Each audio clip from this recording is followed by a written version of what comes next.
The call came at 9:47 p.m. on a Tuesday. My son's voice, shaking, scared. "Dad, I'm at the police station. Tyler beat me up and filed a report against me. They're saying I attacked him. They believe him, not me." Tyler, my ex-wife's husband, the man who'd been playing father to my son for 2 years. "You want to know why I became something I didn't want to be, Captain Mitchell? Why a decorated police captain crossed every line he swore to uphold? Everyone thinks this story is about a father protecting his child, about a cop using his badge to save his son. But that's not where this fire started. The real fire started 2 years ago, the day my ex-wife Rebecca introduced me to Tyler Brennan, the day I shook hands with the man who would eventually try to destroy my son. If you've ever had to become something you didn't want to be to protect someone you love, you'll understand this story. Subscribe and let me know in the comments where you're watching from, because what happened that night changed everything.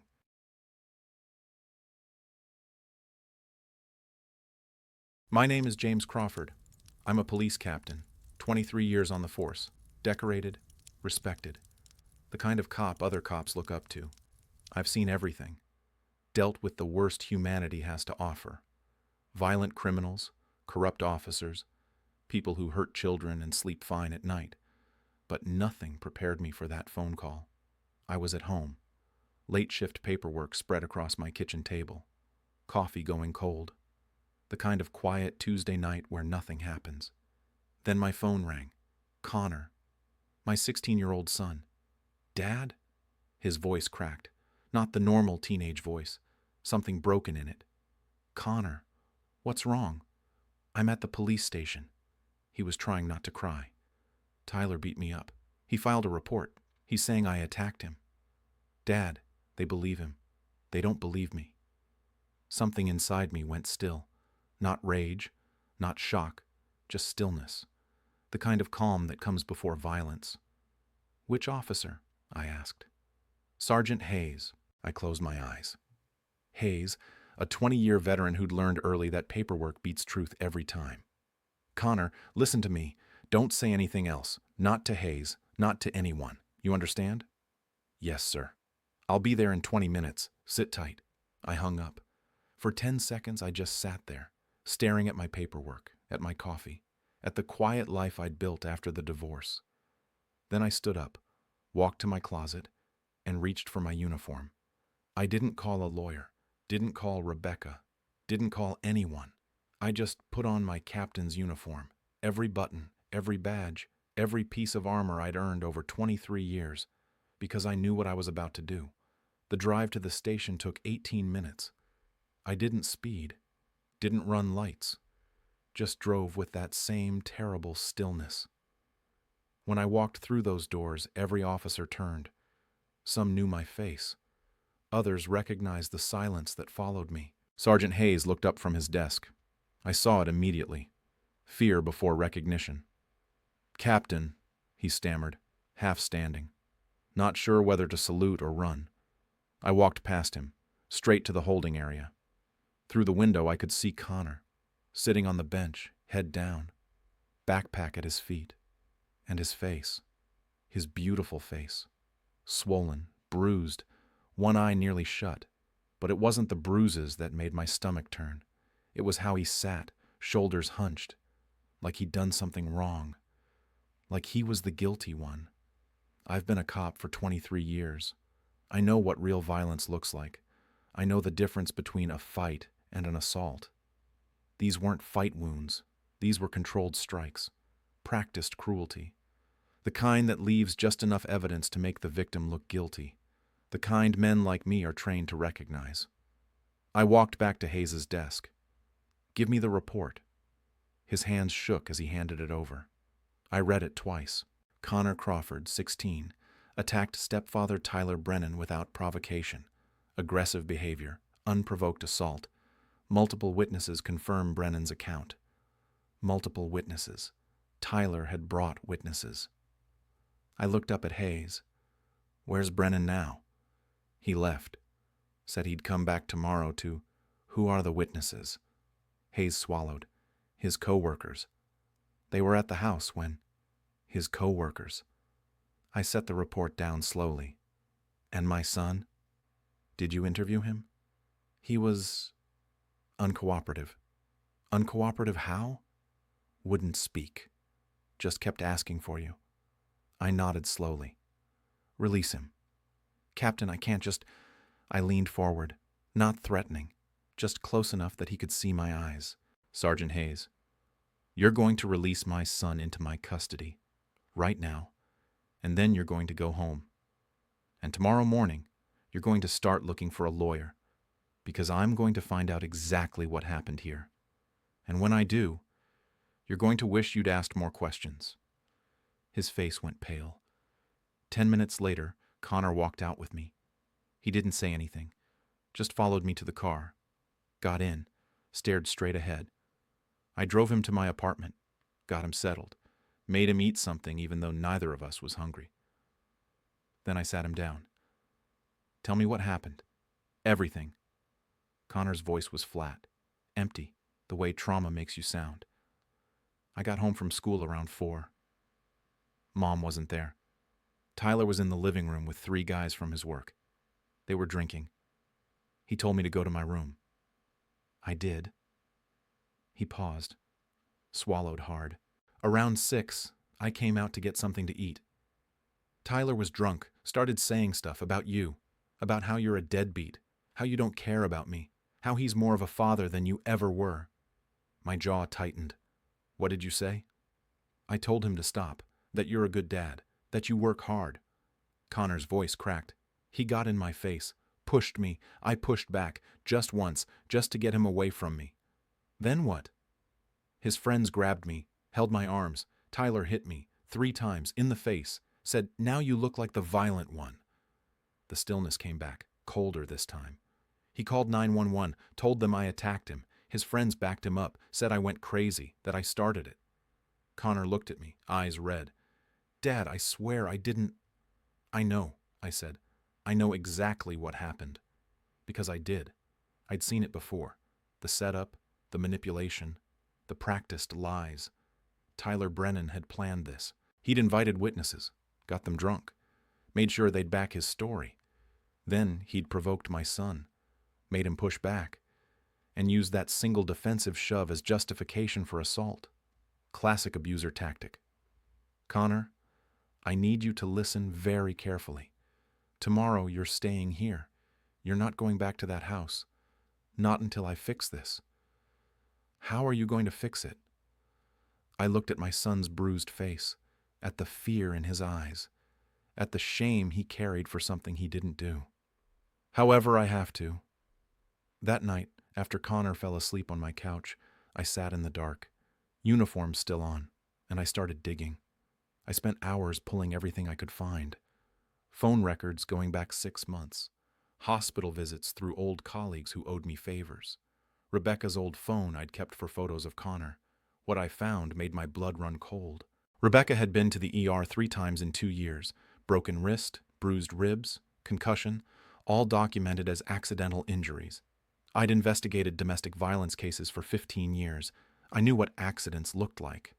Then I found the text messages buried in her archived conversations. Rebecca to Tyler, 8 months ago. "If he touches me again, I'll tell Mark." Mark, my first name. She only used it for legal documents, divorce papers, formal things. She was threatening to tell me, which meant Tyler had already been hurting her. I kept digging. Bank records showed Tyler moving her money into accounts she didn't know about. Text messages showed him controlling her schedule, her friends, her life. My ex-wife had been living with a monster for 2 years, and I'd missed it. The next morning, I made a call. Officer Martinez owed me a favor from 3 years back when I'd covered for him during an internal investigation that nearly cost him his career. "Captain, what do you need?" "Security footage. Main precinct. Tuesday night, 8 to 10 p.m. That's Hayes' shift." "I know." Silence, then, "I'll have it in an hour." 53 minutes later, my email pinged. I opened the file. Timestamp, 8:12 p.m. The precinct lobby. Connor standing still, calm, silent, backpack on his shoulder. Then Tyler walked in behind him, And I saw it. Tyler's face was already bruised, left cheek swollen, fresh. But Connor's knuckles were clean. No marks, no swelling. Tyler had bruised himself. Self-inflicted wounds to match his story. I watched as Tyler whispered something to Sergeant Hayes. Hayes nodded. Started typing. Fast. Didn't ask Connor a single question. Just took Tyler's word. Processed the report. Never looked at my son again. Connor wasn't violent. He was framed. And Hayes was too lazy or too corrupt to ask basic questions. I saved the footage. Made 3 backup copies. Sent one to my personal email, one to a cloud server, one to a colleague in another precinct. Then I got dressed, put on my uniform, and drove to the station. Sergeant Hayes was at his desk when I walked in. He saw me. Stood up too fast. Nearly knocked over his coffee. Captain, I didn't say anything. Just set my laptop on his desk, turned it around, hit play. We both watched. The timestamp. Connor standing still. Tyler walking in with pre-existing bruises. The whispered conversation. Hayes typing without questioning. When it finished, Hayes's hands were shaking. Captain, I didn't know. You didn't ask. He said the kid was violent. He had bruises. I thought, you didn't think. You took the easy path. You filed paperwork instead of doing your job. Hayes's face went red, then pale. What are you going to do? I closed the laptop. Internal Affairs opens an investigation tomorrow morning. You should probably start looking for a lawyer. Captain, please. I've got 16 years on. My son has a bruised face and a false report on his record because you were too lazy to do basic police work. You don't get to ask me for favors. I picked up my laptop, started to leave. Hayes called after me. What about Brennan? I stopped, turned back. Tyler Brennan is going to learn what happens when you touch a cop's kid. I spent the rest of that day building a case, bank records, financial manipulation going back 18 months. Tyler had been moving Rebecca's money, slowly, carefully, into accounts she didn't know about, medical records. All of Rebecca's accidents, documented, time-stamped, text messages, every conversation Tyler thought he'd deleted. I pulled them from backup servers, from cloud storage, from places he didn't know existed, and the security footage, the proof that he'd framed my son. By 5 p.m., I had a folder 3 inches thick. Everything Tyler Brennan had done, every lie, every manipulation, every crime. I called Rebecca. James? Her voice was uncertain. We hadn't spoken in weeks. I'm coming to get Connor tomorrow evening. 6 p.m. Have his things packed. What? You can't just... Tyler beat our son, framed him, filed false charges, and you didn't protect him. Silence. I have evidence, Rebecca.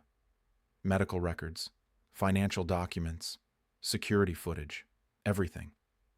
Tyler's life is over, and Connor is coming home with me. James, I didn't know. 6 p.m. Have his bags ready. I hung up. The next evening I drove to Rebecca's house, 6 p.m., exactly on time. Connor had texted me earlier, said his bags were packed, said Tyler knew I was coming, said Tyler was acting weird. When I pulled up, I could see movement through the living room window. I got out, walked to the door, knocked. Rebecca answered, eyes red, face drawn. He's in the living room. I walked in. Connor was sitting on the couch, 2 bags beside him, looking smaller than 16, looking like a kid who'd grown up too fast. Hey, buddy. Hey, Dad. Then I saw Tyler, pacing in the kitchen, sweating, hands shaking, eyes wild. He saw me, saw the uniform, and he lost it. You can't just take him, Tyler shouted, slamming his hand on the counter. This is my house. You don't get to walk in here and... He knocked over a stack of papers. They scattered across the stove. The burner was still on, from dinner earlier. The papers caught fire. Small at first, just the edges curling, smoking. Tyler stared at it, frozen. Tyler! Rebecca screamed. The fire! He grabbed at the papers, burned his hand, jerked back, knocked over a pot. Grease splashed across the stove. The flames spread, fast, reaching for the curtains. The cabinets. "Get out!" I shouted. "Connor, grab your bags! Move!" Connor grabbed his things, ran to the door. Rebecca was already outside, screaming, calling 911. Tyler was still in the kitchen, panicking, grabbing at things, making it worse. I pulled out my phone, called it in. "This is Captain James Crawford. Fire at 2847 Maple Street. Kitchen fire, spreading to cabinets. One person still inside refusing to evacuate." I could hear sirens already. Someone else had called. "Connor," I called. "Stay with your mother." Away from the house. I went back to the door. Tyler was standing in the middle of the kitchen, surrounded by flames, not moving, just staring, like he knew his life was ending and didn't know how to stop it. "Tyler, get out! Now!" He didn't move. The fire was spreading to the curtains, smoke filling the room. "God damn it, Tyler!" I started toward him. Then I heard them. Fire trucks, close, getting closer. I backed out, let them do their job. The firefighters arrived fast. 2 trucks, crews moving before they'd even stopped. One of them, older guy, kind eyes, captain's insignia on his helmet, immediately took charge. "Everyone out and accounted for?" he called out. "One man still inside," I said. "Kitchen. Center of the house. He's not responding." The captain nodded, turned to his crew. "We got one inside." "Kitchen area. Move." 2 firefighters went in, full gear, moving through the smoke like they'd done it 1,000 times. The captain stayed outside, coordinating, watching the house, lines running, water starting. I stood next to my car, Connor beside me, Rebecca further away, crying. The smoke was thick, black, pouring out of every window. Then I saw them. The 2 firefighters coming out, Tyler between them, limp defeated, alive. They sat him on the curb, checked him for injuries, minor burns on his hands, smoke inhalation, nothing serious. The fire was still going, crews working the hoses, shouting to each other. Professional, organized. The captain was watching everything, directing his people, making sure the fire didn't spread to the neighboring houses. It took another 10 minutes before the flames were out, smoke still rising, water everywhere. The captain walked over to me, pulled off his helmet. "You're the homeowner?" "No, I'm the ex-husband, police captain. I was here to pick up my son." Captain Mitchell looked at Connor, at the bags, at Tyler sitting on the curb with his head in his hands, at Rebecca standing alone on the lawn. "Hell of a night for a pickup. You have no idea." Captain Mitchell glanced back at the house. His crew was still working, checking for hot spots, making sure nothing would reignite. "Fire's contained," he said. "We'll be here another 20 minutes, making sure it's safe." I reached into my car, pulled out the folder. "Actually," I said, "I need to handle something while you're working. You mind if I talk to him?" I gestured to Tyler.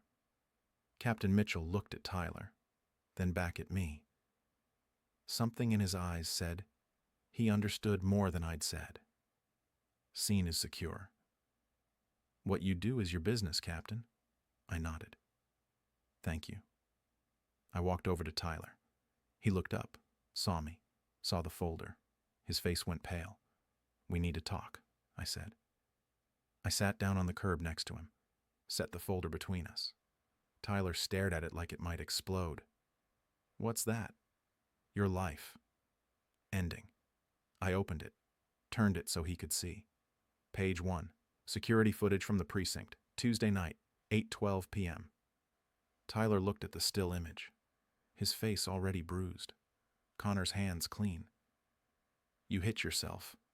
Framed my son. Brought your drunk friends as witnesses." I flipped to the next page. Page 2. Rebecca's medical records. 3 ER visits in 2 years. Broken wrist, bruised ribs, concussion, all documented as accidents. Tyler's hands started shaking. "You've been beating her." "For 2 years. She was too ashamed to tell anyone." Next page. Bank statements. 18 months of financial manipulation. You've been stealing her money, moving it to accounts she doesn't know about, controlling her through finances. Tyler's breathing got shallow. Page 4. Text messages, including one where Rebecca threatens to tell me if you touch her again, which means you'd already been hurting her. I closed the folder, set it in his lap. This goes to internal affairs tomorrow morning. Domestic violence, fraud, assault of a minor, filing a false police report, witness tampering. Tyler looked up at me, his eyes wide, desperate. You, he started, but the word died in his throat. He looked back down at the folder, at the evidence that would destroy him. You're looking at 5 to 10 years, Tyler. And when you get out, everyone will know what you are. I leaned closer. Your friends, your co-workers, every person you've ever smiled at. They'll all know you beat a woman, framed a 16-year-old kid, used your friends to lie for you. Tyler's face crumpled. There's a certain silence only guilt can make. Thick, suffocating, final. I let it drown him. Then I stood up, looked down at him one last time. You touched my son. That was your mistake. I walked away. Captain Mitchell was standing by his truck, watching. He'd seen the whole thing. His crew was still working behind him, rolling up hoses, checking the structure. That looked intense, he said quietly. It was necessary. Captain Mitchell nodded. The folder. Evidence? Everything. Abuse, fraud, false charges. Enough to end him. Captain Mitchell was quiet for a moment, looked at Tyler still sitting on the curb, holding that folder like it weighed 1,000 pounds. You crossed lines. I did. You'd do it again. Without hesitation. Captain Mitchell looked at Tyler, then back at me. I have a daughter, 17. If someone hurt her. He trailed off. Yeah, I get it. We stood there for a moment. Two men who understood what it meant to protect the people you love, even when it cost you something. Behind us, the crew was finishing up. House still smoking, structure damaged but standing. You think he'll fight it? Captain Mitchell asked. I looked at Tyler, at his broken posture, at the way he stared, at nothing. No. He knows it's over. Captain Mitchell nodded. Good. Connor loaded his bags into my car. Rebecca watched from the driveway. Didn't come closer.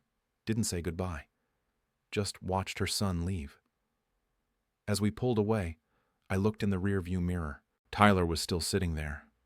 Captain Mitchell's crew packing up around him. The house still smoking. His life burning down in more ways than one. Connor was quiet the whole drive back to my apartment. When we got inside, he finally spoke. Dad? Am I in trouble? No. But the report. The charges. Gone. Hayes is being investigated. The report is being expunged. You're clear. And Tyler? I looked at my son. At his bruised face. At the fear still living in his eyes. Tyler's life is over. He's looking at 5 to 10 years. Connor nodded slowly. Good. Then he hugged me. And I held my son. The way I should have been holding him all along. 6 months later, Connor was still living with me. Full time now. Rebecca signed over custody. Said it was what was best. She was probably right. Connor was doing better. Therapy twice a week. Grades improving. Started playing basketball again. But the fear was still there, in how he flinched at loud noises, how he checked locks twice. Trauma doesn't heal fast. Internal Affairs finished their investigation. Sergeant Hayes was terminated. Pension revoked. Tyler Brennan was sentenced to 7 years. Domestic violence, fraud, assault of a minor, multiple counts. He'd be out in 4 with good behavior. But his life was over anyway. Sometimes I think about that night, about the choices I made, the lines I crossed. I used my badge, manipulated evidence, intimidated people. I became something I never wanted to be. Something darker, something necessary, and I'd do it all again. Because there's a line you don't cross. You don't touch someone's kid. That was Captain James Crawford. I'm Captain Dean Mitchell, Station 47. That night we responded to a kitchen fire at Rebecca Brennan's house. Started when Tyler knocked papers onto the stove during a panic. Grease fire, spread fast to the curtains and cabinets. We arrived while it was still burning, got Tyler out, contained the fire before it could spread to the neighboring houses. But I witnessed something else that night. I watched a father hand his son's abuser a folder, watch that man's life end page by page, security footage, medical records, bank statements, text messages, evidence of everything Tyler Brennan had done, the abuse, the fraud, the lies. James Crawford crossed lines that night, used his badge, his position, his authority. He became something he never wanted to be. But here's what I keep thinking about. What would you do if someone hurt your child, beat them, framed them, made them the villain, and the system believed the lie? What would you do? Would you wait for justice that might never come? Would you follow the rules that had already failed you? Or would you put on your armor and do whatever it took? James made his choice. He looked at his son's bruised face and decided some lines are worth crossing. I'm not saying it's right. I'm not saying it's wrong. I'm saying it's real. I've seen a lot of fires in 18 years. But the worst ones aren't the ones that burn buildings. They're the ones that burn inside good people when they're forced to become something they never wanted to be. Sometimes the monsters we fear aren't the ones breaking the law. They're the ones hiding behind it, using their smiles and their status and their lies to hurt people. And sometimes the only way to stop them is to become something darker yourself. James didn't destroy Tyler for revenge. He did it for protection, to make sure his son would never have to see that man again, to make sure Tyler could never hurt anyone else. When the system fails, when the people who are supposed to help you choose convenience over truth, sometimes you have to become the fire yourself. That folder Tyler held? That wasn't just evidence. That was justice. The kind that doesn't wait for courts or lawyers or people who look the other way. If you've ever had to make an impossible choice to protect someone you love, you understand what James did that night. And if this story resonated with you, share it with someone who needs to hear it. If you want more stories from Station 47, hit that subscribe button. Stay safe out there.